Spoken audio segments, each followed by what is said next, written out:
ಆಮೇಲೆ ಇನ್ನೊಂದು ಮೇಜರ್ ಅಂದ್ರೆ ಡಿಮೆನ್ಷಿಯಾ, ಮರವಿನ ಕಾಯಿಲೆ. ಇವಾಗ ನನಗೆ ಸ್ವಲ್ಪ ವಯಸ್ಸಾಯ್ತು, ಮರೆತೋಗ್ತಿದೆ.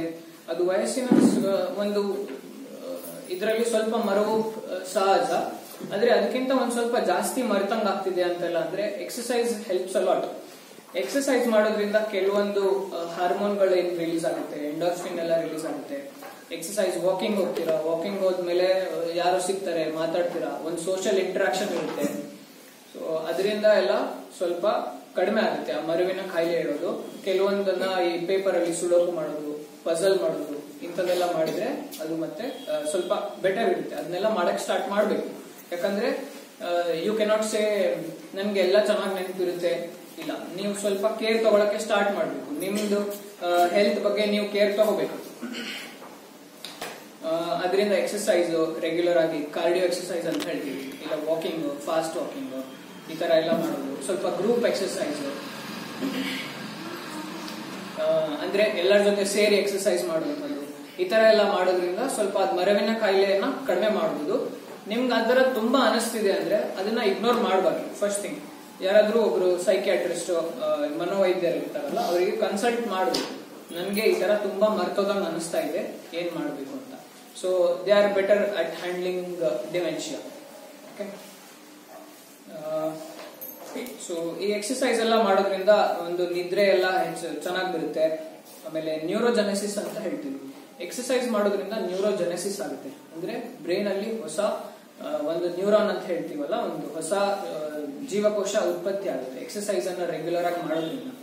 ಅದರಿಂದ ಸ್ವಲ್ಪ ನಿಮ್ದು ಎಲ್ಲ ಫಂಕ್ಷನ್ಸ್ ಎಲ್ಲ ಇಂಪ್ರೂವ್ ಆಗುತ್ತೆ. ಬ್ಯಾಲೆನ್ಸ್ ತಪ್ಪಲ್ಲ, ಮರಳು ಬರಲ್ಲ, ಆತರ ಎಲ್ಲ ಎಕ್ಸರ್ಸೈಸ್ ತುಂಬಾ ಹೆಲ್ಪ್ ಮಾಡುತ್ತೆ ನ್ಯೂರೋಜೆನೆಸಿಸ್ಗೆ.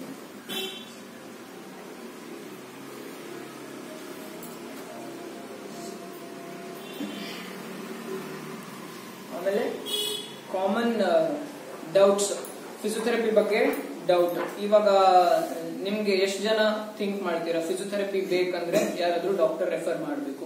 ಏನ್ ಅನ್ಸುತ್ತೆ, ರೆಫರ್ ಮಾಡ್ಬೇಕಾ, ಮಾಡ್ಬಾರ್ದಾ, ಹಂಗೆ ಬರ್ಬೋದಾ?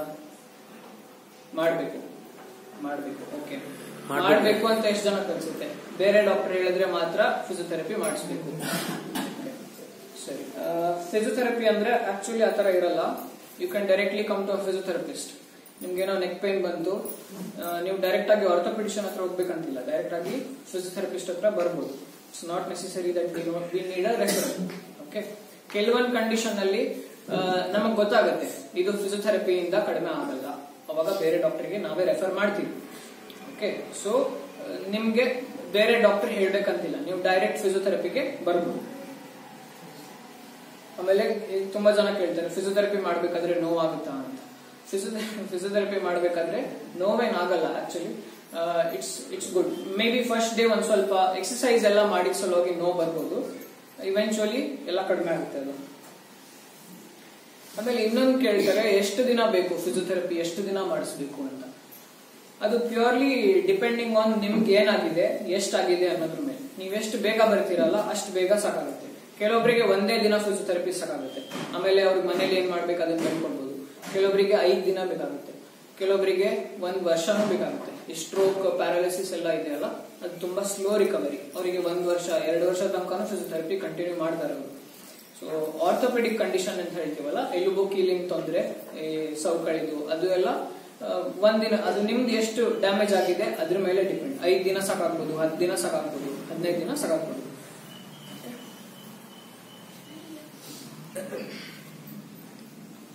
ಆಮೇಲೆ ಒಂದ್ಸಲ ಫಿಸಿಯೋಥೆರಪಿ ತಗೊಂಡ್ರೆ ಆಮೇಲೆ ಮತ್ತೆ ಪದೇ ತಗೊಳ್ತಾ ಇರ್ಬೇಕಾ? ಆತರ ಏನಿರಲ್ಲ. ಫಿಸಿಯೋಥೆರಪಿ ಅಂದ್ರೆ ಅದು ನಿಮ್ ಒಂದ್ಸಲ ನಮ್ಮ ಹತ್ರ ಬಂದ್ರೆ ಫಿಸಿಯೋಥೆರಪಿಸ್ಟ್ ಹತ್ರ ಹೋದ್ರೆ ನೀವು ಮನೇಲೆ ಏನೇನ್ ಮಾಡಬಹುದು ಅದನ್ನ ಕಂಡೀಷನ್ ನ ಪ್ರಿವೆಂಟ್ ಮಾಡಕ್ಕೆ ಅದನ್ನ ಹೇಳ್ಕೊಡ್ತೀವಿ. ಸೊ ಅದನ್ನ you can continue at home.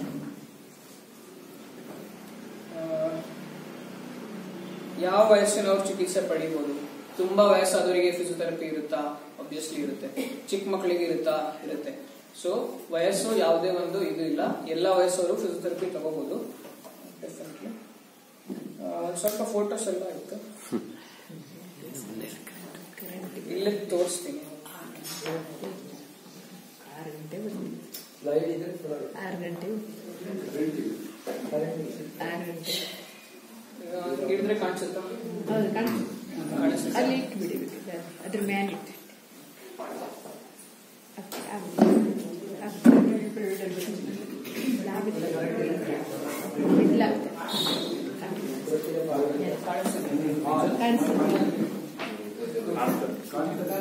ಇದು ಜಸ್ಟ್ ಒನ್ ಮೆಥಡ್. ಇದು ಬ್ಯಾಲೆನ್ಸ್ ಟ್ರೈನಿಂಗ್ ಮಾಡೋದು ಅಂತ ಹೇಳ್ತೀವಲ್ಲ, ವಯಸ್ಸಾದವರಲ್ಲಿ ಬ್ಯಾಲೆನ್ಸ್ ಇರಲ್ಲ ಅಂತ ಹೇಳಿದ್ರಲ್ಲ, ಅದು ಬ್ಯಾಲೆನ್ಸ್ ಟ್ರೈನಿಂಗ್ ಮಾಡೋ ಸಲುವಾಗಿ ಇದು ಜಿಮ್ ಬಾಲ್ ಅಂತ ಹೇಳ್ತೀವಿ. ದೊಡ್ಡದು ಬಾಲ್ ಬರುತ್ತೆ, ಅದ್ರ ಮೇಲೆ ಕುತ್ಕೊಳ್ಳೋದು ಅಂತೀವಿ, ಅಥವಾ ಡಂಬೆಲ್ಸ್ ಅಂತ ಹೇಳ್ತೀವಿ. ಅದರಲ್ಲಿ ಒಂದು ವೇಟ್ ಲಿಫ್ಟ್ ಮಾಡುವಂತದ್ದಾಗ್ಲಿ, ಅದರಿಂದ ಎಲ್ಲ ಬ್ಯಾಲೆನ್ಸ್ ಟ್ರೈನಿಂಗ್ ಮಾಡೋದು.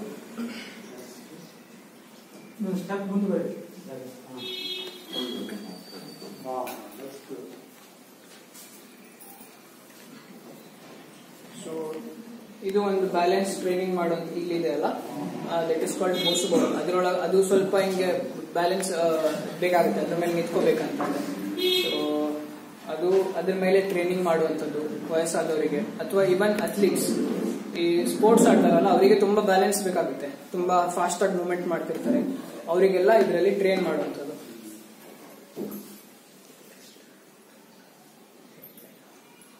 ಇದು ಎಲೆಕ್ಟ್ರೋಥೆರಪಿ ಸ್ಟಿಮ್ಯುಲೇಷನ್. ಇಲ್ಲಿ ಕಾಣಿಸ್ತಿದೆಯಲ್ಲ ಗೊತ್ತಿಲ್ಲ, ಇದು ಈ ತರ ಅದು ಇದಿರುತ್ತೆ, ಎಲೆಕ್ಟ್ರೋಡ್ ಅಂತ ಹೇಳ್ತೀವಿ. ಅದು ಕರೆಂಟ್ ಅಲ್ಲಿ ಸ್ಟಿಮ್ಯುಲೇಟ್ ಮಾಡಕ್ಕೆ, ಸ್ನಾಯುಗಳ ಒಂದು ಶಕ್ತಿಯನ್ನ ಹೆಚ್ಚು ಮಾಡಕ್ಕೆ ಯೂಸ್ ಮಾಡ್ತೀವಿ.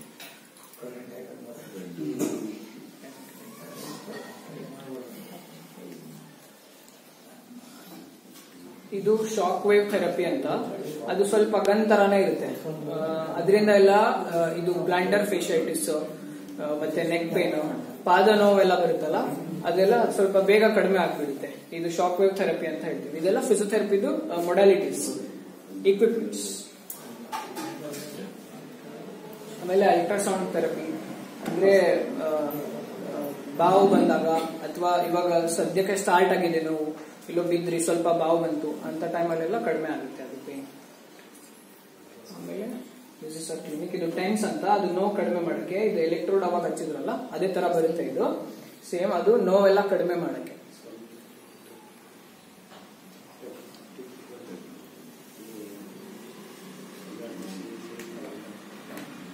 ಇದು ತತ್ವ ಫಿಸಿಯೋಥೆರಪಿ ಕ್ಲಿನಿಕ್, ನನ್ನ clinic. So this is the first dedicated physiotherapy clinic. ಸಿರ್ಸಿದು ಪ್ರಥಮ ಫಿಸಿಯೋಥೆರಪಿ ಕ್ಲಿನಿಕ್. ಸಿರ್ಸಿದು ಎಲ್ಲಿದೆ? ಶಿವಾಜಿ ಚೌಕ್. ಶಿವಾಜಿ ಚೌಕ್ ರಾಯರಪೇಟೆ ರೋಡ್ ಅಲ್ಲಿ ಸನ್ನಿ ಆರ್ಟ್ಸ್ ಪಕ್ಕ. ಇದು ಒಂದು ಫೋಟೋ ಇನಾಗರೇಷನ್. ಇದು ಓಪನ್ ಆಗಿ 1.5 ಮಂತ್ ಆಯ್ತು. ಸೊ ವಿಷನ್ ಏನು ನನ್ನ ಕ್ಲಿನಿಕ್ ಮಾಡುವಂತ ಒಂದು ಉದ್ದೇಶ ಏನಪ್ಪಾ ಅಂತಂದ್ರೆ, ಫಿಸಿಯೋಥೆರಪಿ ಬಗ್ಗೆ ಜಾಗೃತಿ ಮೂಡಿಸೋದು ಜನರಲ್ಲಿ, ಹಾಗೂ ಒಂದು ಸಿರ್ಸಿ ಜನರಿಗೆ ಒಂದು ಉತ್ತಮ ಗುಣಮಟ್ಟದ ಫಿಸಿಯೋಥೆರಪಿ ದೊರಕಂತ ಮಾಡೋದು ತತ್ವ ಫಿಸಿಯೋಥೆರಪಿ ಕ್ಲಿನಿಕ್ ನ ಗುರಿ. ಇದರಿಂದ ಒಂದು ಪೇನ್ಲೆಸ್ ಜೀವನ ನಿಮ್ದಾಗ್ಲಿ ಅಂತ ಸ್ವಲ್ಪ ಕ್ವಶನ್ ಆನ್ಸರ್ಗೆ ಜಾಸ್ತಿ ಟೈಮ್ ಇಡೋಣ ಅಂತ ಅನ್ಕೊಂಡಿದ್ದೀನಿ. ಏನಾದ್ರೂ ಕ್ವಶನ್ಸ್ ಇದ್ರೆ ಕೇಳ್ಬೋದು, ಏನಾದ್ರೂ ಡೌಟ್ ಅಥವಾ ನಿಮ್ದೇನಾದ್ರೂ ಸಮಸ್ಯೆ ಇದ್ರೆ, if you are comfortable with sharing, ಎಲ್ಲರ ಎದುರಿಗೆ ಹೇಳ್ಬೋದು ಅಂತ ಏನಾದ್ರೂ ಅನ್ಸಿದ್ರೆ, ಏನಾದ್ರೂ ಡೌಟ್ ಇದ್ರೆ ಕೇಳ್ಬೋದು. ನಿಧಾನಕ್ಕೆ ಬರ್ತಾ ಇರುತ್ತೆ ಆ ತರದೆಲ್ಲ. ಅದು ಸ್ವಲ್ಪ ಇನ್ಫೆಕ್ಷನ್ ಕಡಿಮೆ ಆಗ್ಬೇಕು. ಆಮೇಲೆ ಮೂಳೆ ಹೆಂಗಿರ್ಬೇಕು ಹಂಗಿರಲ್ಲ. ಈ ಪಾದದ ಮೂಳೆ, ಸಪೋಸ್ ಪಾದ ನೋವು ತುಂಬಾ ಬೆಳಗ್ಗೆ ಎದ್ರೆ ಕಾಲಿಡಕ್ ಆಗಲ್ಲ ಅಂತೆಲ್ಲ ಹೇಳ್ತಾರಲ್ಲ, ಅದು ಮೂಳೆನೆ ಸ್ವಲ್ಪ ಬೇರೆ ತರ ಎಕ್ಸ್ಟ್ರಾ ಬೋನ್ ಗ್ರೋತ್ ಆಗ್ಬಿಡುತ್ತೆ, ಎಕ್ಸ್ಟ್ರಾ ಬೋನ್ ಬೆಳ್ಕೊಳ್ಳುತ್ತೆ. ಆತರ ಎಲ್ಲ ಇದ್ರೆ ಸ್ವಲ್ಪ ಕಡಿಮೆ ಮಾಡೋದು ಕಷ್ಟ. ಅದು ಬಿಟ್ರೆ ಸ್ನಾಯುಗಳ ಸಮಸ್ಯೆ ಇದ್ರೆ, ನರದ ಸಮಸ್ಯೆ ಇದ್ರೆ ಎಲ್ಲ ಕಡಿಮೆ ಮಾಡಬಹುದು. ಅದಕ್ಕೆ ಏನಾಗಿದೆ ಅಂತ ತಿಳ್ಕೊಳ್ಳೋದು ಫಸ್ಟ್ ಇಂಪಾರ್ಟೆಂಟ್. ಎಕ್ಸರ್ಸೈಸ್ ಮಾಡಬೇಕು ಅಂತ ಹೇಳ್ತಾ ಇದ್ರೆ, ಎಕ್ಸರ್ಸೈಸ್ ಮಾಡ್ಲಿಕ್ಕೆ ಬಾಡಿ ಒಪ್ಕೊಳ್ತಾನೆ ಇಲ್ಲ. ಇವಾಗ ಸ್ಥೂಲಕಾಯ ಇದ್ರೆ ಕುತ್ಕೊಳ್ಳಿಕ್ಕೂ ಆಗೋದಿಲ್ಲ, ಬಾಡಿ ಒಪ್ಪಿಸ್ಲಿಕ್ಕೂ ಆಗೋದಿಲ್ಲ. ಯಾವುದೇ ಕೈಕಾಲುಗಳನ್ನ ವ್ಯಾಯಾಮಕ್ಕೆ ತಕ್ಕಂತೆ ಅದು ಸರಿಸಾಗ್ಲಿಕ್ಕೂ ಆಗೋದಿಲ್ಲ. ಅಂತ ಪರಿಸ್ಥಿತಿಯಲ್ಲಿ ಎಷ್ಟು ಟ್ರೀಟ್ಮೆಂಟ್ ತಗೊಳ್ಬೇಕಾಗುತ್ತೆ. ಒನ್ ಥಿಂಗ್ ಏನಂದ್ರೆ, ಫಿಸಿಯೋಥೆರಪಿಸ್ಟ್ ಏನಿರ್ತಾರಲ್ಲ, ಅವರು ಎಕ್ಸರ್ಸೈಸ್ ಪ್ರಿಸ್ಕ್ರಿಪ್ಷನ್ ಅನ್ನ ತುಂಬಾ ಓದಿರ್ತಾರೆ. ಯಾರಿಗೆ ಎಂಥದ್ದು ಎಕ್ಸರ್ಸೈಸ್ ಹೇಳ್ಕೊಡ್ಬೇಕು, ಎಷ್ಟು ಹೇಳ್ಕೊಡ್ಬೇಕು ಅಂದ್ರೆ ಅವ್ರಿಗೆ ಉಪಯೋಗ ಆಗುತ್ತೆ ಅಂತ. ಈಗ ಎಕ್ಸರ್ಸೈಸ್ ಅಂತಂದ್ರೆ ಎಲ್ಲ ದೊಡ್ಡ ಎಕ್ಸರ್ಸೈಸ್, ವೇಟ್ ಲಿಫ್ಟ್ ಮಾಡೋದು, ವಾಕಿಂಗ್ ಮಾಡೋದು, ರನ್ನಿಂಗ್ ಮಾಡೋದು, ಅದು ಒಂದೇ ಎಕ್ಸರ್ಸೈಸ್ ಅಲ್ಲ. ಇವನ್ ಬೆಡ್ ಅಲ್ಲಿ ಮಲ್ಕೊಂಡಿರೋರ್ಗೂ ಎಕ್ಸರ್ಸೈಸಸ್ ಇದೆ. ಸೊ ಅದನ್ನೆಲ್ಲ ಸ್ಲೋಲಿ ಮಾಡಿ ಮಾಡಿ ಮಾಡಿ ಇಂಪ್ರೂವ್ಮೆಂಟ್ ಆದ್ಮೇಲೆ ನೆಕ್ಸ್ಟ್ ಅವರಿಗೆ ಗ್ರಾಜುವಲಿ ಇನ್ಕ್ರೀಸ್ ಮಾಡ್ತಾ ಹೋಗ್ತೀವಿ. ಫಾರ್ ಎಕ್ಸಾಂಪಲ್, ಇವತ್ತು ನಾನು ½ kg ಅರ್ಧ kg ಇಂದ ಈಗ ಎಕ್ಸರ್ಸೈಸ್ ಮಾಡ್ತಾ ಇದ್ದೀನಿ ಅಂತಂದ್ರೆ ಒಂದು 15 ದಿನ ಬಿಟ್ಟು 1 kg ಇಂದ ಮಾಡಿಸ್ತೀನಿ ಅಥವಾ ಎಕ್ಸಾಂಪಲ್. ಸೊ ಅವ್ರು ಸ್ಥೂಲಕಾಯ ಇದ್ರು ಇವನ್ ತುಂಬಾ ವರ್ಷದಿಂದ ಬೆಡ್ ಅಲ್ಲೇ ಇರ್ತಾರೆ, ಅವರಿಗೆ ಎಕ್ಸರ್ಸೈಸ್ ಎಲ್ಲ ಇವನ್ ಬೆಡ್ ಅಲ್ಲೇ ಎಲ್ಲ ಮಾಡಿಸ್ತೀವಿ. ಬೇರೆ ಬೇರೆ ತರ ಎಕ್ಸರ್ಸೈಸ್ ಇರುತ್ತೆ. ಡಯಾಬಿಟಿಕ್ ನ್ಯೂರೋಪತಿ ಫಿಸಿಯೋಥೆರಪಿಯಲ್ಲಿ ಡಯಾಬಿಟಿಕ್ ನ್ಯೂರೋಪತಿಯಿಂದ ಬರೋ ಪೇನ್ ಅನ್ನ ಕಡಿಮೆ ಮಾಡಬಹುದು. ಟೆನ್ಸ್ ಅಂತ ಹೇಳ್ತೀವಲ್ಲ, ಟ್ರಾನ್ಸ್ಕ್ಯೂಟೇನಿಯಸ್ ಎಲೆಕ್ಟ್ರಿಕಲ್ ಮಸಲ್ ಸ್ಟಿಮ್ಯುಲೇಷನ್ ಅಂತ, ಅದೆಲ್ಲ ಡಯಾಬಿಟಿಕ್ ನ್ಯೂರೋಪತಿಯಲ್ಲಿ ಪೇನ್ ಎಲ್ಲ ಕಡಿಮೆ ಮಾಡುತ್ತೆ. ಬಟ್ ಅದು ಫುಟ್ ಕೇರ್ ಏನಿರುತ್ತಲ್ಲ ಅದು ಕಂಪಲ್ಸರಿ ಮಾಡಬೇಕು. ಅಂದ್ರೆ ಅವ್ರ ಸೆನ್ಸೇಷನ್ ಎಲ್ಲ ಕಡಿಮೆ ಆಗಿರುತ್ತೆ ಕಾಲಲ್ಲಿ. ಡಯಾಬಿಟಿಕ್ ತುಂಬಾ ಬಂದು ಬಂದು ಕಾಲಲ್ಲಿ ಏನಾದ್ರು ಮುಟ್ಟಿದ್ ಗೊತ್ತಾಗಲ್ಲ, ನಡಿಬೇಕಾದ್ರೆ ಮುಳ್ಳು ಚುಚ್ಚಿದ್ರು ಗೊತ್ತಾಗಲ್ಲ, ರಾತ್ರಿ ಮಲ್ಕೊಂಡಾಗ ಇರುವೆ ಕಡಿತಿದ್ರು ಗೊತ್ತಾಗಲ್ಲ. ಸೊ ಅದೆಲ್ಲ ಫುಟ್ ಕೇರ್ ತಗೋಬೇಕು. ಸಾಕ್ಸ್ ಹಾಕೊಳ್ಳೋದು, ಆಮೇಲೆ ಶೂಸ್ ಹಾಕೊಂಡು ನಡೆಯೋದು, ಆಮೇಲೆ ಬರ್ನಿಂಗ್ ಸೆನ್ಸೇಷನ್ ಬರ್ತದೆ, ಅದನ್ನ ಕಡಿಮೆ ಮಾಡಬಹುದು. ಕಡಿಮೆ ಆಗುತ್ತೆ. ಡಯಾಬಿಟಿಕ್ ನ್ಯೂರೋಪತಿ ಇದ್ದವರಿಗೆ ಬರ್ನಿಂಗ್ ಸೆನ್ಸೇಷನ್ ಕಾಮನ್ ಇರುತ್ತೆ, ಬಟ್ ಅದು ಡಯಾಬಿಟಿಕ್ ನ್ಯೂರೋಪತಿನ ಅಥವಾ ಇನ್ನೇನಾದ್ರೂ ಅಂತ ಫಸ್ಟ್ ಡಯಾಗ್ನೋಸ್ ಮಾಡಬೇಕು. ಕೆಲವೊಂದ್ಸಲ ಈ ಡಿಸ್ಕ್ ತೊಂದರೆ ಇದ್ರೂ ಕಾಲಲ್ಲಿ ಬರ್ನಿಂಗ್ ಸೆನ್ಸೇಷನ್ ತುಂಬಾ ಬರ್ತಾ ಇರುತ್ತೆ. ಬೆನ್ನಿನ ನೋವು ಇದ್ದಾಗ ಎಲ್ಲ, ಕಾಲಿನ ನೋವೆಲ್ಲ ಆತರ ಬರ್ತಾ ಇದ್ರೆ ನೋಡ್ಬೇಕು, ಡಿಫ್ರೆನ್ಶಿಯೇಟ್ ಮಾಡಬೇಕು, ಡಯಾಬಿಟಿಸ್ ಇಂದ ಬರ್ತಿದ್ಯಾ ಅಥವಾ ಬೇರೆ ತೊಂದರೆಯಿಂದ ಬರ್ತಿದ್ಯಾ. ಈ ಹಾಟ್ ಬ್ಯಾಗು, ಶಾಖ ಕೊಡೋದು, ಬಿಸಿನೀರು ಹುಯ್ಕೊಳ್ಳೋದು, ಸೇಡಿ ಹಚ್ಕೊಳ್ಳೋದು, ಇದೆಲ್ಲ ಹೇಗದೆ ಯಾತಕ್ಕೆ ಹಾಟ್ ಬ್ಯಾಗ್ ಆಕ್ಚುಲಿ ಒಳ್ಳೇದೇ. ಅದು ತುಂಬಾ ನಿಮ್ಗೆ ಹಳೆ ಅಂದ್ರೆ ಫ್ರೆಶ್ ನೋವಿಗೆ ಹಾಟ್ ಬ್ಯಾಗ್ ಯೂಸ್ ಮಾಡೋದಿರಲ್ಲ. ಅಂದ್ರೆ ಇವಾಗ ಎಲ್ಲೋ ಕಾಲ್ ಜಾರಿ ಏನೋ ಬಿದ್ರಿ, ಇವಾಗ ಸ್ವಲ್ಪ ಈ ನೋವಾಯ್ತು, ಹಾಟ್ ಬ್ಯಾಗ್ ಇಟ್ಕೊಂಡ್ರೆ ಜಾಸ್ತಿ ಆಗ್ಬಿಡುತ್ತೆ. ಇವಾಗ ಸದ್ಯ ಆಗಿರೋ ನೋವಿಗೆ ಯೂಶಲಿ ಐಸ್ ಪ್ಯಾಕ್ ಯೂಸ್ ಮಾಡಬೇಕು. ಸೊ ಅದೊಂದು ಕನ್ಫ್ಯೂಷನ್ ಇದೆ, ಯಾವಾಗ ಐಸ್ ಪ್ಯಾಕ್ ಯೂಸ್ ಮಾಡಬೇಕು, ಯಾವಾಗ ಹಾಟ್ ಪ್ಯಾಕ್ ಯೂಸ್ ಮಾಡಬೇಕು. ಇವಾಗ ಸದ್ಯ ಆಗಿರೋ ಫ್ರೆಶ್ ನೋವು ಅಂತ ಹೇಳ್ತೀವಲ್ಲ, ಅದು ಬಾವದಂತಿರುತ್ತೆ, ಅವಾಗ ಐಸ್ ಪ್ಯಾಕ್ ಯೂಸ್ ಮಾಡಿದ್ರೆ ಸ್ವಲ್ಪ ಕಡಿಮೆ ಆಗುತ್ತೆ ನೋವು. ಬಟ್ ನಿಮ್ದು ಹಳೆ ನೋವೆಲ್ಲ ಇರುತ್ತಲ್ಲ, ಬೆನ್ನೋವು ಬಂತು ಒಂದಿನ, ಹಿಂಗೆ ನಿಧಾನಕ್ಕೆ ಬೆನ್ನೋವು ಬರ್ತಾ ಇದೆ, ಅವಾಗೆಲ್ಲ ಹಾಟ್ ಪ್ಯಾಕ್ ಯೂಸ್ ಮಾಡ್ಬೇಕು. ಅವಾಗ ಏನಾಗುತ್ತೆ ಅಂತಂದ್ರೆ ಆ ಏರಿಯಾ ಏನು ನೋವಿರೋ ಏರಿಯಾದಲ್ಲಿ ಸ್ವಲ್ಪ ಬಿಸಿ ಕಾವು ಕೊಡೋದ್ರಿಂದ ಆ ಏರಿಯಾಗೆ ಬ್ಲಡ್ ಸಪ್ಲೈ ಜಾಸ್ತಿ ಆಗುತ್ತೆ. ಬ್ಲಡ್ ಸಪ್ಲೈ ಜಾಸ್ತಿ ಆಗೋದ್ರಿಂದ ಆ ಏರಿಯಾದಲ್ಲಿ ಇರೋದು ಏನಂತ ಹೇಳ್ತೀವಿ ಟಾಕ್ಸಿಕ್ ಮೆಟೀರಿಯಲ್ಸ್ ಎಲ್ಲ ಅದೆಲ್ಲ ವಾಶ್ ಔಟ್ ಆಗುತ್ತೆ. ಸೊ ಅದರಿಂದ ಸ್ವಲ್ಪ ಪೇನ್ ಕಡಿಮೆ ಆಗುತ್ತೆ. ಅದನ್ನ ಬಳಸಬಹುದು ಹಾಟ್ ಪ್ಯಾಕ್ ಎಲ್ಲ. ಇವನ್ ನೆಕ್ ಪೇನಿಗೆ, ಬ್ಯಾಕ್ ಪೇನಿಗೆ, ನೀ ಪೇನಿಗೆ ಸ್ವಲ್ಪ ಬಿಸಿ ಶಾಖ ತಗೋಬಹುದು. ಮಂಡಿ ನೋವು ಲೇಡೀಸಿಗೆ ಕಾಮನ್ ಅಲ್ಲ, ಅದು ಬರ್ದಿದ್ದಾಗ ಅವಾಯ್ಡ್ ಮಾಡೋದಿದ್ರೆ ಏನಾದ್ರು ಟಿಪ್ಸ್ ಇದೆ? ಲೇಡೀಸಿಗೆ ಅಂತಲ್ಲ, ಎಲ್ಲರಿಗೂ ಕಾಮನ್ ಅದು. ಲೇಡೀಸಿಗೆ ಸ್ವಲ್ಪ ಜಾಸ್ತಿ ಬರ್ಬೋದು, ಯಾಕಂದ್ರೆ ಸ್ವಲ್ಪ ನಿಂತ್ಕೊಂಡು ಕೆಲಸ ಮಾಡೋದು ಅಥವಾ ಕೆಳಗೆ ಕುತ್ಕೊಳ್ಳೋದು ಎಲ್ಲ ಜಾಸ್ತಿ ಇರುತ್ತೆ. ಸೊ ಅದ್ರ ಸಲುವಾಗಿ ಒಂದು ಬೇಸಿಕ್ 3-4 ಎಕ್ಸರ್ಸೈಸ್ ಇರುತ್ತೆ, ಅದನ್ನೆಲ್ಲ ಮಾಡ್ತಾ ಇದ್ರೆ ಅದನ್ನ ಪ್ರಿವೆಂಟ್ ಮಾಡಬಹುದು. ಬಟ್ ಆಫ್ಟರ್ 1 ಸ್ಟೇಜ್ ಹೆಂಗಾಗುತ್ತೆ ಅಂದ್ರೆ ಅದು ಎಕ್ಸರ್ಸೈಸ್ ಮಾಡಿದ್ರು ಪ್ರಿವೆಂಟ್ ಆಗಲ್ಲ. ಅಂದ್ರೆ ತುಂಬಾ ಲೇಟ್ ಆಗಿ ಸ್ಟಾರ್ಟ್ ಮಾಡಿದ್ರೆ, ಅರ್ಲಿ ಸ್ಟಾರ್ಟ್ ಮಾಡಿದ್ರೆ ಎಕ್ಸರ್ಸೈಸ್ ನ ಪ್ರಿವೆಂಟ್ ಮಾಡಬಹುದು. ಅದು ಕನ್ಸಲ್ಟ್ ಮಾಡ್ಬೇಕಾದ್ರೇನೆ ತುಂಬಾ 4 ಸ್ಟೇಜ್ ಇರುತ್ತೆ. ಸವಕಳಿಯಲ್ಲಿ 4 ಸ್ಟೇಜ್ ಇರುತ್ತೆ. 3ನೇ ಸ್ಟೇಜ್ ತನಕ ಬಂದ್ರೆ ಅದನ್ನ ಎಕ್ಸರ್ಸೈಸ್ ಇಂದ, ಫಿಸಿಯೋಥೆರಪಿಯಿಂದ ಎಲ್ಲ ಕಡಿಮೆ ಮಾಡಬಹುದು. ಬಟ್ 4ನೇ ಸ್ಟೇಜಿಗೆ ಹೋಯ್ತು ಅಂದ್ರೆ ಅದು ಸರ್ಜರಿ ಮಾಡಬೇಕಾಗುತ್ತೆ, ತುಂಬಾ ಸವಕಳಿ ಬಂದ್ಬಿಟ್ಟು. ಈ ಲಿಗಾಮೆಂಟು, ಸ್ನಾಯು ಅಂದ್ರೆ ಹೇಗೆ ವರ್ಕ್ ಆಗ್ತದೆ? ಸ್ನಾಯು ಅಂತಂದ್ರೆ muscle, it's a contractile structure, elastic ತರ ಇರುತ್ತೆ. ಇವಾಗ ಸ್ನಾಯು ಅಂದ್ರೆ ಇವಾಗ ಬೈಸೆಪ್ಸ್ ಅಂತ ಕೇಳಿರ್ಬೋದಲ್ಲ, ಬೈಸೆಪ್ಸ್ ಅಂದ್ರೆ ಈಗ ಇಲ್ಲಿಂದ ಈ ಬೋನಿಗೆ ಅಟ್ಯಾಚ್ ಆಗಿರುತ್ತೆ. ಅದು ಸ್ನಾಯು ಅಂತಂದ್ರೆ ಒಂದು ಬೋನಿಂದ ಇನ್ನೊಂದು ಬೋನಿಗೆ ಅಟ್ಯಾಚ್ ಆಗಿರುತ್ತೆ. ಈಗ ನಾನ್ ಈ ಕೈಯನ್ನ ಹಿಂಗ್ ಮಡಚ್ಬೇಕಂತಂದ್ರೆ ಅದು ಒಂದು ಹಗ್ಗ ತರ ಇಲ್ಲಿಂದ ಇಲ್ಲಿಗೆ ಅಟ್ಯಾಚ್ ಆಗಿರುತ್ತೆ. ಅದು ಮಡಚ್ಬೇಕಂತಂದ್ರೆ ನನ್ನ ಬ್ರೈನ್ ಇಂದ ಸಿಗ್ನಲ್ ಹೋಗುತ್ತೆ ಸ್ನಾಯುಗೆ ಮಡಚ್ಬೇಕು ಅಂತ. ಇದನ್ನ ಹಿಂಗ್ ಹಗ್ಗ ಹಿಂಗ್ ಹೇಳ್ದಂಗೆ ಇದು ಹಿಂಗ್ ಮಡಚು, ಇದು ಸ್ನಾಯು. ಸ್ನಾಯು ಮತ್ತೆ ಈ ಬೋನ್ ಮತ್ತೆ ಈ ಬೋನ್ ಇದೆ ಅಲ್ಲ, ಇದು ಡಿಸ್ಪ್ಲೇಸ್ ಆಗಬಾರ್ದು ಅಂತ ಬೋನಿಂದ ಬೋನಿಗೆ ಇಲ್ಲೇ ಒಂದ್ ಸ್ವಲ್ಪ ಜಾಯಿಂಟ್ ಅಲ್ಲೆಲ್ಲ ಇರುತ್ತೆ, ಅದನ್ನ ಲಿಗಮೆಂಟ್ ಅಂತ ಹೇಳ್ತೀವಿ. ಅದು ಸ್ವಲ್ಪ ಹಾರ್ಡ್ ಇರುತ್ತೆ. ಈ ಡಯಾಬಿಟಿಕ್ ನ್ಯೂರೋಪತಿಯಲ್ಲಿ damage nerves can't be reversible ಅಂತಲ್ಲ. Damaged nerves cannot be reversible, but pain can be reduced. Nerves can't. So the pain what you are getting from the damage, that can be reduced. Once it happens, forever. ಅಂದ್ರೆ depends ಅದು what stage you consult ಅಂತ. ಈ starting ಅಲ್ಲಿ consult ಮಾಡಿದ್ರೆ recovery ಚೆನ್ನಾಗಿರುತ್ತೆ. ಆತರ. ಬಂತು current ಬಂತು.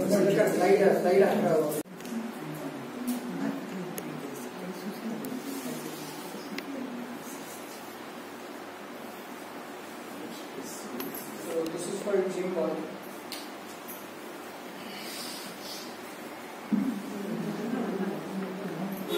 ಇದ್ರ ಮೇಲೆ ಕುತ್ಕೊಂಡು ಎಕ್ಸರ್ಸೈಸ್ ಮಾಡೋದಾಗುತ್ತೆ. Even in pregnant ladies delivery ಆಗೋಕ್ಕಿಂತ 1 ಗಂಟೆ ಮೊದಲು ಇದರಲ್ಲಿ ಎಕ್ಸರ್ಸೈಸ್ ಎಲ್ಲ ಮಾಡಿಸ್ತಾರೆ. So that delivery will be faster and pain free.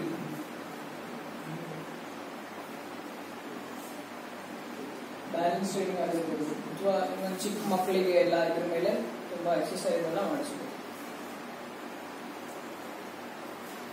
It's like a big balloon.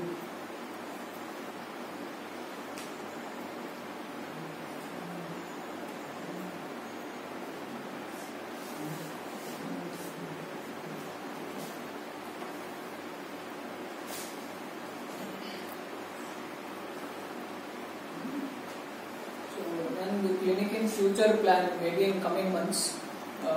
ಈ ವಯಸ್ಸಾದವ್ರಿಗೆ, ಹಾರ್ಟಿನ ತೊಂದರೆ ಇರೋರಿಗೆ, BP ಇರೋರಿಗೆ ಎಲ್ಲ ವಯಸ್ಸಾದವ್ರಿಗೆ ಒಂದು ಜಿಮ್ ಸ್ಟಾರ್ಟ್ ಮಾಡಬೇಕು ಅಂತ. May be 1 session a day, morning session 1 hour, like daily ಅವರಿಗೆ ಎಕ್ಸರ್ಸೈಸ್. ಹೆಂಗೆ younger generation goes to gym, this is like elderly gym.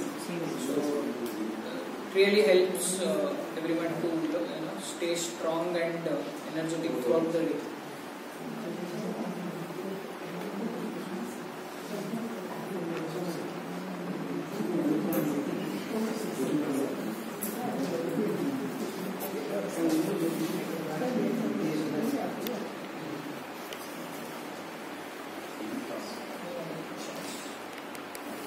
ಆಮೇಲೆ ಇದು ಒಂದು ಡೌಟ್ ಇರುತ್ತೆ, ಯಾವ ತೊಂದರೆ ಆದ್ರೆ ಯಾವ ಡಾಕ್ಟರ್ ಹತ್ರ ತೋರಿಸ್ಬೇಕು.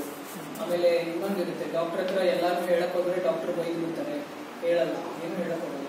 ಆಮೇಲೆ ಡಾಕ್ಟರ್ ಏನಾದ್ರು ಸುಮ್ಮನೆ ಟ್ಯಾಬ್ಲೆಟ್ ತಗೊಂಡ್ ಬಂದ್ಬಿಡ್ತಾರೆ, ಮನೆಗೆ ಬಂದು ಏನ್ ಹೇಳಿದ್ರು ಅಂತ ಕೇಳಿದ್ರೆ ಏನೂ ಗೊತ್ತಿರಲ್ಲ. ಸೊ ಒನ್ ಥಿಂಗ್ ಏನಂದ್ರೆ ನೀವು ಡಾಕ್ಟರ್ ಹತ್ರ ಹೋದಾಗ ಕರೆಕ್ಟ್ ಆಗಿ ಕೇಳ್ಬೇಕು, ಟ್ಯಾಬ್ಲೆಟ್ ಬಂದ್ಮೇಲೆ ಏನಾಗಿದೆ, ಏನ್ ತೊಂದರೆ. ಯಾವ ಡಾಕ್ಟರ್ ಬೇಜಾರು ಮಾಡ್ಕೊಡಲ್ಲ, ಎಕ್ಸ್ಪ್ಲೈನ್ ಮಾಡ್ತಾರೆ ಏನ್ ತೊಂದರೆ ಇದೆ. ಸೊ ಅದು ಏನ್ ತೊಂದರೆ ಇದೆ ಅಂತ ತಿಳ್ಕೊಂಡಾಗ ಅದ್ರದ್ದು ಇಫೆಕ್ಟಿವ್ನೆಸ್ ಜಾಸ್ತಿ. ನಿಮ್ಗೆ ಏನಾಗಿದೆ ಅಂತ ನಿಮ್ಗೆ ಗೊತ್ತಿರ್ಬೇಕು. ಸೊ ಅದರಿಂದ next time if you go to a doctor, ಅವ್ರ ಹತ್ರ ಕೇಳಿ ಏನ್ ತೊಂದರೆ ಆಗಿದೆ, ಅದೆಲ್ಲ ಪ್ರಾಪರ್ ಆಗಿ ಎಕ್ಸ್ಪ್ಲೈನ್ ಮಾಡಬೇಕು. So duty of a doctor. ನಮ್ ಕಡೆ ಸ್ವಲ್ಪ ಜಾಸ್ತಿ ಇದೆ, ಡಾಕ್ಟರ್ ಹತ್ರ ಮಾತಾಡಲ್ಲ, ಹೋಗ್ಬಿಟ್ಟು ಇಷ್ಟಾಗಿದೆ ಟ್ಯಾಬ್ಲೆಟ್ ತಗೊಂಡು ಇವ್ರು ಹೇಳ್ಬಿಡ್ತಾರೆ ಮೊದ್ಲೇ, ಇವ್ರಾಗಿದೆ ಇಂತ ತಗೊಂಡಿದ್ದೀನಿ, ಅವ್ರು ಕೇಳಕ್ಕೆ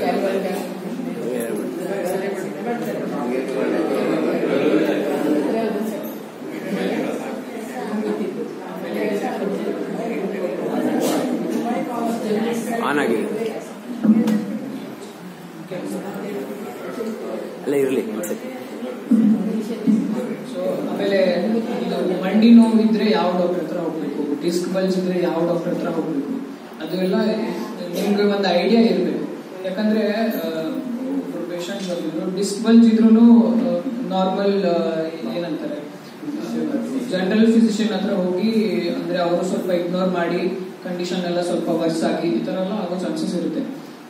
ಹೆಂಗೆ ಸಮಾಜ ವಿಜ್ಞಾನ ಕಲ್ಸಕ್ಕೆ ಬೇರೆ ಟೀಚರು, ಕನ್ನಡ ಕಲ್ಸಕ್ಕೆ ಬೇರೆ ಟೀಚರು ಹಂಗಿರ್ತಾರಲ್ಲ, ಹಂಗೆ ಬೇರೆ ಬೇರೆ ಕಂಡೀಷನ್ಗೆ ಬೇರೆ ಬೇರೆ ಡಾಕ್ಟರ್ ಇರ್ತಾರೆ. ನಮ್ ಕಡೆ ಅಂದ್ರೆ ಸ್ವಲ್ಪ ವಯಸ್ಸಾದ್ರೆ ಡಾಕ್ಟರ್ ಎಲ್ಲಾನು ನೋಡ್ತಾರೆ ಅಂತ ಒಂದು ಇದಿದೆ, ಬಟ್ ದಟ್ ಇಸ್ ರಾಂಗ್. ಯಾವ ಸ್ಪೆಷಲೈಸೇಷನ್ ಡಾಕ್ಟರ್ ಹತ್ರ ಹೋಗ್ಬೇಕನ್ನೋದು you should have an idea. ಅಂದ್ರೆ ಎಲ್ಲ ಡಾಕ್ಟರ್ಗೂ ಬೇಸಿಕ್ ಐಡಿಯಾ ಇರುತ್ತೆ, ಬಟ್ ಅವ್ರದ್ದು ಫೀಲ್ಡ್ ಅಲ್ಲಿ ಇನ್ನೂ ಸ್ವಲ್ಪ ಜಾಸ್ತಿ ಇರುತ್ತೆ. ಅದ್ರ ಸಲುವಾಗಿ ಮಂಡಿ ನೋವಿದ್ರೆ ಆರ್ಥೋಪೆಡಿಕ್ ಹತ್ರ ಹೋಗ್ಬೇಕು, ನರದ ಪ್ರಾಬ್ಲಮ್ ಇದ್ರೆ ನ್ಯೂರೋಲಜಿಸ್ಟ್ ಹತ್ರ ಹೋಗ್ಬೇಕು, ಹೊಟ್ಟೆ ನೋವಿದ್ರೆ ಜನರಲ್ ಸರ್ಜನ್ ಹತ್ರ ಹೋಗ್ಬೇಕು, ಇಲ್ಲ ಜನರಲ್ ಫಿಸಿಷಿಯನ್ ಹತ್ರ ಹೋಗ್ಬೇಕು.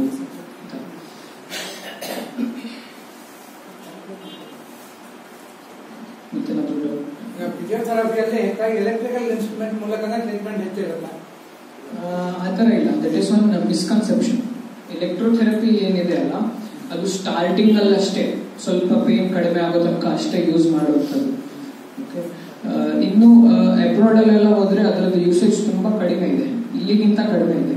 ಯಾಕಂದ್ರೆ ಇಲ್ಲಿ ಜನರಿಗೆ ಇಮಿಡಿಯೇಟ್ ಪೇನ್ ರಿಲೀಫ್ ಆಗಬೇಕು, ವೇಟ್ ಮಾಡಲ್ಲ ಅವರು. ಅಬ್ರೋಡ್ ಅಲ್ಲಿ ಹಂಗಲ್ಲ, ಸ್ವಲ್ಪ ಅವರು they are concern about their health ಅಂದ್ರೆ ಹೇಳಿದ್ದೆಲ್ಲ ಕರೆಕ್ಟಾಗಿ ಮಾಡ್ತಾರೆ ಅಂತ. ಸ್ವಲ್ಪ ಇವಾಗ ನಿಮ್ಗೆ ಒಂದು 100% ಪೇನ್ ಇದೆ ಅಂತಂದ್ರೆ ಅವಾಗ ನಾನೆಲ್ಲ ವ್ಯಾಯಾಮ ಎಲ್ಲ ಹೇಳಿದ್ರೆ ನೋವು ಇನ್ನೂ ಜಾಸ್ತಿ ಆಗುತ್ತೆ. 150% ನೋವಾಗುತ್ತೆ, ಮತ್ತೆ ನೆಕ್ಸ್ಟ್ ಡೇ ಇಂದ ಬರಲ್ಲ. ಅದ್ರ ಸಲುವಾಗಿ ನೋವು ಕಡಿಮೆ ಆಗೋ ತನಕ ಅಷ್ಟೇ ಅದು ಒಂದು ಎಲೆಕ್ಟ್ರೋಥೆರಪಿ ಮೊಡಾಲಿಟಿ ಯೂಸ್ ಮಾಡೋದು. ನಂತರ ವ್ಯಾಯಾಮ ಮತ್ತೆ ಬೇರೆ ಎಲ್ಲ ಟೆಕ್ನಿಕ್ಸ್ ಇದೆ, ಅದರಿಂದ ಕಡಿಮೆ ಆಗುತ್ತೆ.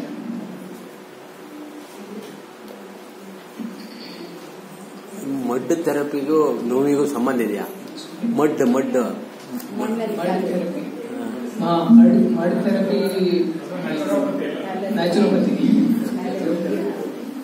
ನ್ಯಾಚುರೋಪತಿ, ಆಯುರ್ವೇದ, ಹೋಮಿಯೋಪತಿ, ಫಿಸಿಯೋಥೆರಪಿ ಎಲ್ಲ ಡಿಫ್ರೆಂಟ್. ನ್ಯಾಚುರೋಪತಿ ಅವ್ರದ್ದು ಸ್ವಲ್ಪ ಬೇರೆ, ಅವರು ಸ್ವಲ್ಪ ಜನರಲೈಸ್ಡ್ ಇದಿರುತ್ತೆ. ನಮ್ದು ಫಿಸಿಯೋಥೆರಪಿ ಸ್ವಲ್ಪ ಬೇರೆ. ಸೋಲಿ ಕಾನ್ಸಂಟ್ರೇಟ್ ಆನ್ ಎಕ್ಸರ್ಸೈಸ್ ಅಂತೀವಿ. They concentrate more on relaxation techniques, ಈ ತರ ಮಸಾಜ್ ಅವರೆಲ್ಲ. Physiotherapist do massage. ಈ ಶರ್ಟ್ ಬನ್ನಿಯನ್ನು ಟೈಟ್ ಹಾಕೋದು, ಟೆರಿಕೋಟು, ಅದೆಲ್ಲ ಫಿಸಿಯೋಥೆರಪಿ ಏನಾದ್ರು ಇದರ್ಥ ಸಂಬಂಧ ಇರ್ತದ?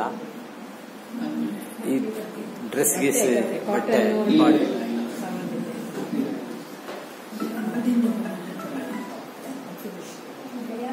ಕಾಟನ್ ಡಯಾಬಿಟಿಸ್ ಅನ್ನ ಫಿಸಿಯೋಥೆರಪಿಗ ಕ್ಯೂರ್ ಮಾಡಬಹುದಾ? ಈ ಫಿಸಿಯೋಥೆರಪಿ ಅಂದ್ರೆ ಇವಾಗ ಅದು ಒಂದು ಸಪರೇಟ್ ಏನೋ ಒಂದು ಮ್ಯಾಜಿಕ್ ಅಂತಲ್ಲ. ಅದು diabetes cannot be reversed, but exercise ಮಾಡ್ತಾ ಇದ್ರೆ, ರೆಗ್ಯುಲರ್ ಆಗಿ ಎಕ್ಸರ್ಸೈಸ್ ಮಾಡ್ತಾ ಇದ್ರೆ ಅದು ಸ್ವಲ್ಪ ಕಂಟ್ರೋಲ್ ಅಲ್ಲಿ ಇರುತ್ತೆ. ಸ್ನಾಯುಗಳು ಏನಿರ್ತಾವಲ್ಲ, ಎಕ್ಸರ್ಸೈಸ್ ಮಾಡೋದ್ರಿಂದ ಅದು ಬ್ಲಡ್ ಅಲ್ಲಿರೋ ಗ್ಲೂಕೋಸ್ ಅನ್ನ ಅದು ತಗೊಳುತ್ತೆ. ಅದರಿಂದ ಬ್ಲಡ್ ಗ್ಲೂಕೋಸ್ ಲೆವೆಲ್ ಎಲ್ಲ ಕಡಿಮೆ ಆಗುತ್ತೆ. ಊಟ ಆದ್ಮೇಲೆ ಅಥವಾ ಏನೋ ಜಾಸ್ತಿ ಎಲ್ಲ ಸ್ವೀಟ್ ತಿನ್ಬಿಟ್ರಿ ಅಂತಂದ್ರೆ ಸ್ವಲ್ಪ ವಾಕಿಂಗ್ ಮಾಡೋದು, ಸ್ವಲ್ಪ ಇದೆಲ್ಲ ಮಾಡೋದು, ಸ್ವಲ್ಪ physical activity, light physical activity ಅಂತ ಹೇಳ್ತೀವಿ, ಅದನ್ನೆಲ್ಲ ಮಾಡ್ತಾ ಇದ್ರೆ ಒಳ್ಳೇದು, ಕಂಟ್ರೋಲ್ ಇರುತ್ತೆ.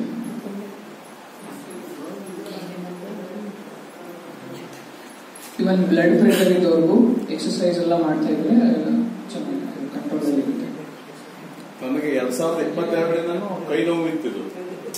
ಏನ್ ಮಾಡಿದ್ರು ರಾತ್ರಿ ಮಲಗುವಾಗ ತುಂಬಾ ತ್ರಾಸಾಗೋದು, ತುಂಬಾ ತಡ್ಕೊಳ್ಳಿಕ್ಕೆ. 22ರಿಂದನೂ ಬರೀ 23, 24 ಎಲ್ಲ ಕಡೆ ಮೆಡಿಸಿನ್ ಮಾಡ್ಕೊಂಡೆ. ಇವ್ರು ಹೇಳಿದಾಗೆ ಕನ್ನಡ ಟೀಚರ್ ಹತ್ರ ಹೋಗೋದು, ಸೈನ್ಸ್ ಟೀಚರ್ ಹೋದಂಗೆ ಆಯ್ತು. ಡಾಕ್ಟರ್ ಚಂದ್ರಶೇಖರ್ ಅಂತ ಇದರಲ್ಲಿದ್ದಾರೆ ಗರಣಿಯಲ್ಲಿ, ಅವರು 300 mg ಥೈರೋಕೈಂಡ್ ಬರ್ಕೊಟ್ರು ನನಗೆ. ಅದೊಂದು 15 ದಿವಸ ತಗೊಂಡೆ ನಾನು. ಕಡೆ ಮತ್ತೆ 15 ದಿವಸ ತಗೊಂಡೆ, ಕಡೆಗೆ ಬಿಟ್ಟಾಕಿ ಮತ್ತೊಂದು TSS ಹೋದ ನಂತರ ಅಲ್ಲಿ ಚೆಕ್ ಮಾಡ್ಕೊಂಡು 100 mg ಬರ್ದ್ರು ಅವರು. 100 mg ಬರೆದ್ರೆ ನಮ್ಗೆ ಏನೂ ಆಗ್ಲಿಲ್ಲ. ಕಡೆಗೆ ನಾನು ನೈಟ್ ವಾಕ್ ಮಾಡುವ ದಿನಾಲೂ. ಚಂದ್ರಶೇಖರ್ ಸರ್ ಒಂದು ಮೆಡಿಕಲ್ ಶಾಪಿಗೆ ಬರ್ತಿದ್ರು ರಾತ್ರಿ 10 ಗಂಟೆಗೆ. ಅವ್ರಿಗೆ ಮತ್ತೆ ಹೇಳಿದೆ ನಾನು, ಸರ್ ಹೀಗೆ ಬರ್ದಾರೆ ಆಗೋದಿಲ್ಲ, ಕಡೆ ನಮ್ಮ ತಮ್ಮ ಇದ್ದಾನೆ ಅಕ್ಷಯ್ ಹೆಗಡೆ ಅಂತ ಡಾಕ್ಟ್ರು, ಅವ್ರನ್ನ ಕನ್ಸಲ್ಟ್ ಮಾಡುವ ಅಂತ ಹೇಳಿದ್ರು. ಕಡೆಗೆ ನಾನು ಅವ್ರ ಓಪನಿಂಗ್ ಆಗಿದ್ದು ಮಾರನೇ ದಿನನೇ ಅವ್ರ ಹತ್ರ ಹೋಗಿದ್ದೆ. ಕಡೆ ಹೋದ ನಂತರ ಅವ್ರಿಗೆ ಹೇಳಿದೆ ನಾನು ಹೀಗೆ ಅಂತ ಹೇಳಿ. ಕಡೆಗೆ ಅಂದ್ರೆ ಮಂಡೆಯಿಂದ ಬರ್ತೆ ಅಂತ. ಇಲ್ಲ, ನೀವು ನಾಳೆಯಿಂದಾನೇ ಬರ್ಬೇಕು ನೀವು ಅಂತ ಹೇಳಿದ್ರು. ನಾಳೆ ನನ್ನ ಫ್ರೀಗೆ ಚೆಕಪ್ ಇದೆ ಬರ್ರಿ. ಅವಾಗಿಂದ 10 ದಿನ ನಾನು ಅವ್ರ ತಗೊಂಡೆ. ಬಟ್ ಈಗ ಫುಲ್ ಇದಾಗಿದೆ. ಐಸಿ ದಿನ ಮಾಡ್ತೇನೆ, ಮತ್ತೆ ರಬ್ಬರ್ ಬ್ಯಾಂಡ್ ಇದೆ, ಅದನ್ನ ದಿನ ಎಕ್ಸರ್ಸೈಸ್ ಮಾಡ್ತಾ ಇದ್ದೇನೆ. ಈಗ ನಾನು ಮಾತ್ರೆ ಬಿಟ್ಟಿದ್ದೇನೆ, ಅದು ಹಾಗೆ ಬಿಟ್ಕೊಂಡಿದ್ದೆ ಈಗ ಮಾತ್ರೆ. ಆಮೇಲೆ ಮತ್ತೆ ಬರ್ತಾರೆ, ಎಕ್ಸರ್ಸೈಸ್ ಬಿಡಬಾರ್ದು, ಹಾಗೆ ಮಾಡ್ತಾ ಇದ್ದೇನೆ. Thank you so much for sharing. ಹಾಗಾಗಿ ಅವ್ರ ದೋಸ್ತಿ ಬಿಟ್ರೆ ಆಯ್ತು ಈಗ ನಾನು. ಇಲ್ಲ, ನಿಮ್ದು ಎಕ್ಸ್ಪೀರಿಯನ್ಸ್ ಶೇರ್ ಮಾಡಿದ್ದಕ್ಕೆ ತುಂಬಾ ಧನ್ಯವಾದಗಳು. ಅದೇ ಹೇಳಿದ್ನಲ್ಲ, ಕೆಲವೊಂದು ಮೆಡಿಸಿನ್ ನಲ್ಲಿ ಕಡಿಮೆ ಆಗಲ್ಲ.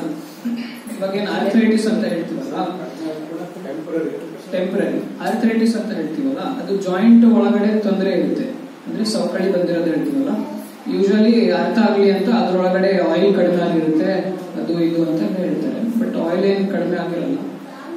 ಅದು ಕಾರ್ಟಿಲೇಜ್ ಅಂತ ಹೇಳ್ತೀವಿ. ಅದು ಏನು ಸ್ಮೂತ್ ಆಗಿ ಮೂವ್ಮೆಂಟ್ ಮಾಡ್ಬೇಕಲ್ಲ, ಅದು ಸ್ವಲ್ಪ ಸವಕಳಿ ಬಂದು ಬೋನಿಗೆ ಬೋನ್ ಉಜ್ತಾ ಇರುತ್ತೆ.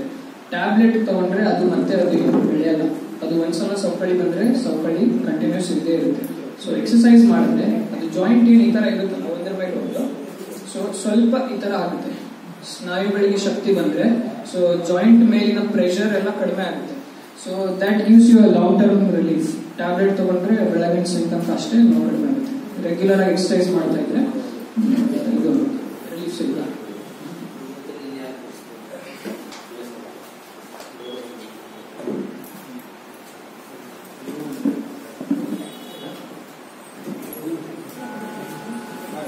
Even when it comes to disc bulge, most ಅಂದ್ರೆ ನಾನು ಇದು ಎಲ್ಲರಿಗೂ ಗೊತ್ತಿರುವಂತ ಒಂದು ಎಕ್ಸಾಂಪಲ್ ತಗೋತಾ ಇದ್ದೀನಿ. ಡಿಸ್ಕ್ ಬಲ್ಜ್ ಎಲ್ಲ ಕೇಳಿರ್ಬೋದಲ್ಲ.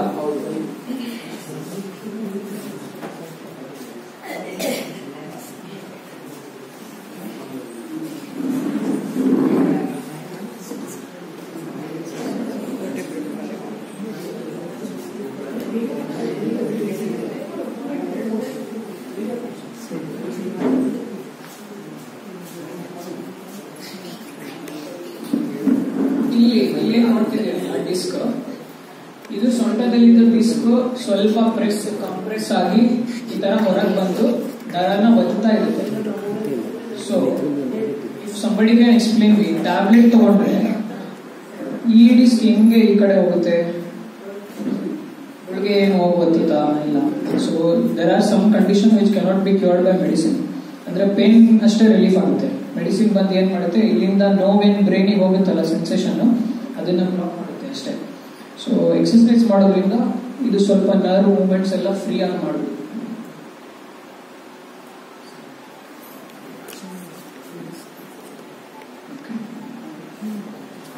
ಏನಾದ್ರು ಡೌಟ್?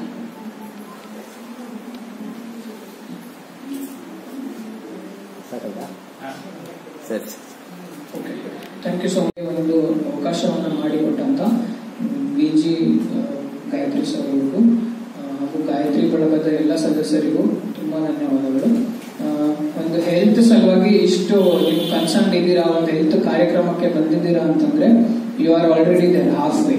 ಓಕೆ, ಸೊ ಇನ್ನೊಂದು ಸ್ವಲ್ಪ ಕಾನ್ಸಂಟ್ರೇಟ್ ಮಾಡಬೇಕು. You should take care of your health. ಅಂದ್ರೆ ನಿಮ್ದು ಹೆಲ್ತ್ ಅನ್ನ ನೀವು ಇವಾಗಿಂದಾನೆ ಸ್ವಲ್ಪ ನೋಟಿಸ್ ಮಾಡ್ತಾ ಬರಬೇಕು. ನಿಮ್ದು ಬಾಡಿಯಲ್ಲಿ ಸ್ವಲ್ಪ ಚೇಂಜಸ್ ಆಗ್ತಾ ಬರುತ್ತೆ. ನಿಮ್ದು ಡಯಟ್ ಅಲ್ಲಿ ಚೇಂಜಸ್ ಇರ್ಬೋದು, ಅಥವಾ ನಿಮ್ದು ಜೀವನ ಶೈಲಿಯಲ್ಲಿ ಚೇಂಜಸ್ ಇರ್ಬೋದು. ಯಾವುದೇ ಒಂದು ಸಣ್ಣ ಪ್ರಾಬ್ಲಮ್ ಇದ್ರೂ ಅದನ್ನು ಇಗ್ನೋರ್ ಮಾಡಕ್ ಹೋಗ್ಬೇಡಿ, ಅಲಕ್ಷ್ಯ ಮಾಡಕ್ ಹೋಗ್ಬೇಡಿ. ಈ ವಯಸ್ಸಲ್ಲಿ ಇವಾಗ ಇಲ್ಲೆಲ್ಲರೂ 20 ವರ್ಷದವ್ರು ಕುತ್ಕೊಂಡಿದ್ರೆ ನಾನು ನಿಮ್ಮ ಹತ್ರ ಹೇಳ್ತಾ ಇರಲಿಲ್ಲ. ಓಕೆ, ಸೊ ನಿಮ್ದು ಹೆಲ್ತ್ ಇವಾಗ ಸ್ವಲ್ಪ ಚೇಂಜಸ್ ಇದ್ರೂ ಅದನ್ನ ನೋಟಿಸ್ ಮಾಡಬೇಕು, ಆಮೇಲೆ ಕನ್ಸಲ್ಟ್ ಮಾಡಬೇಕು ಡಾಕ್ಟರ್ಗೆ. ಓಕೆ, ಅದನ್ನ ಅಲಕ್ಷ್ಯ ಮಾಡಬೇಡಿ ಅಂತ ಹೇಳ್ತಾ ಇಲ್ಲಿ thank you for giving me an opportunity. Thank you so much for Shri ಗಣೇಶನ ಚರಣ ಕಮಲನೆ ಸರ್ವ ಸಮರ್ಪಣೆ ಮಾಡೋಣ. ವಿಘ್ನಗಳನ್ನು ನೀಗಿಸುವಂತ ಭಕ್ತ ಪ್ರೇಮಿಗೆ ನಮಿಸೋಣ. ಕರಿಮುಖ ಗಣಪ ಕಾಯೋ ಎಂದು ದಿನ ದಿನ ಪೂಜೆಯ ಮಾಡೋಣ. ಕರಣ ಕಮಲ ಕೃಪಾಕಟಾಕ್ಷತೆ ಗಂಧಾಕ್ಷತೆಯ ಪಡೆಯೋಣ. ಶ್ರೀ ಗಣೇಶನ ಚರಣ ಕಮಲನೆ ಸರ್ವ ಸಮರ್ಪಣೆ ಮಾಡೋಣ. ವಿಘ್ನಗಳನ್ನು ನೀಗಿಸುವಂತ ಭಕ್ತ ಪ್ರೇಮಿಗೆ ನಮಿಸೋಣ. ಭಕ್ತ ಪ್ರೇಮಿಗೆ ನಮಿಸೋಣ. ಭಕ್ತ ಪ್ರೇಮಿಗೆ ನಮಿಸೋಣ. ಅದೇ ಶಂಕರಗೌಡರು ಹೇಳ್ತಾರೆ. ವೇದಿಕೆಯ ಮೇಲಿರುವ ಧನ್ಯರೇ, ಮಾನನೀಯರೇ, ಮಹಿಳೆಯರೇ, ಇಂದು ಶ್ರೀ ಅಕ್ಷಯ ಹೆಗಡೆಯವರು ಆರೋಗ್ಯ ಹಾಗೂ ಐಶ್ವರ್ಯದ ವಿಷಯ ಕುರಿತು ಅತ್ಯಂತ ವಿಷಯನಿಷ್ಠ ಉಪನ್ಯಾಸ ನೀಡಿದ್ದಾರೆ. ಇಂದು ಮನುಷ್ಯ ಹಣದ ಆಸೆಗಾಗಿ ಆರೋಗ್ಯವನ್ನು ಮರೆತಿದ್ದಾನೆ. ಆರೋಗ್ಯವೇ ಭಾಗ್ಯ. Health is wealth. It is true for always and ever. ಸದೃಢವಾದ ದೇಹದಲ್ಲಿ ಶುದ್ಧವಾದ ಮನಸ್ಸಿರುತ್ತದೆ. ಸದೃಢವಾದ ದೇಹದಲ್ಲಿ ಶುದ್ಧವಾದ ಮನಸ್ಸಿರುತ್ತದೆ. ಲೈಟ್ ಹಾಕ್ರಿ, ಕಾಣ್ತಿಲ್ಲ. ದೇಹ ಮತ್ತು ಮನಸ್ಸುಗಳ ಸಮಾಲೋಚನೆ ಮುಖ್ಯ ಫಿಸಿಯೋಥೆರಪಿ. ಈ ಎಲ್ಲ ವಿಷಯಗಳನ್ನು ಮನಮುಟ್ಟುವಂತೆ ಮತ್ತು ಮನದಟ್ಟು ಮಾಡಿಕೊಡುತ್ತದೆ. ಯಾವುದು? ಫಿಸಿಯೋಥೆರಪಿ ಮನಮುಟ್ಟುವಂತೆ ಮಾಡುತ್ತದೆ. ಅಂದ್ರೆ ಫಿಸಿಯೋಥೆರಪಿಗೆ ನಾವು ಲಕ್ಷ್ಯ ಇಟ್ಕೊಂಡು ಏನಾದ್ರೂ ನಮ್ ಸುಧಾರಣೆ ಮಾಡ್ಕೊಳ್ಬೇಕು ಅಂತ ತಾತ್ಪರ್ಯ ಅಷ್ಟೇ. ಅವರು ತಮ್ಮ ಉಪನ್ಯಾಸದಲ್ಲಿ ಇದನ್ನು ವಿಸ್ತೃತವಾಗಿ ವಿವರಿಸಿದ್ದಾರೆ. ಅವರಿಗೆ ವಂದನೆಗಳು. ಕಾರ್ಯಕ್ರಮಕ್ಕೆ ಆಗಮಿಸಿದ ಗಣ್ಯರಿಗೆ, ಮಾಧ್ಯಮ ಮಿತ್ರರಿಗೆ ಎಲ್ಲರಿಗೂ ಪ್ರತ್ಯಕ್ಷವಾಗಿ ಪರೋಕ್ಷವಾಗಿ ಸಹಕರಿಸಿದ ಸರ್ವರಿಗೂ ವಂದನೆಗಳು. ಎಂದಿನಂತೆ ಈ ಕಾರ್ಯಕ್ರಮಗಳಿಗೆ ತಮ್ಮೆಲ್ಲರ ಸಹಕಾರವಿರಲಿ. ಅಂದ್ರೆ ಯಾವಾಗಲೂ ಹೆಚ್ಚಿಗೆ ಜನ ಬಂದು ಇದು ಉಪಯೋಗ ತಗೊಂಡು ಅದು ನಾನು ಕಡೆಗೆ ಮುಂದೆ ಕಾಣಿಕೆ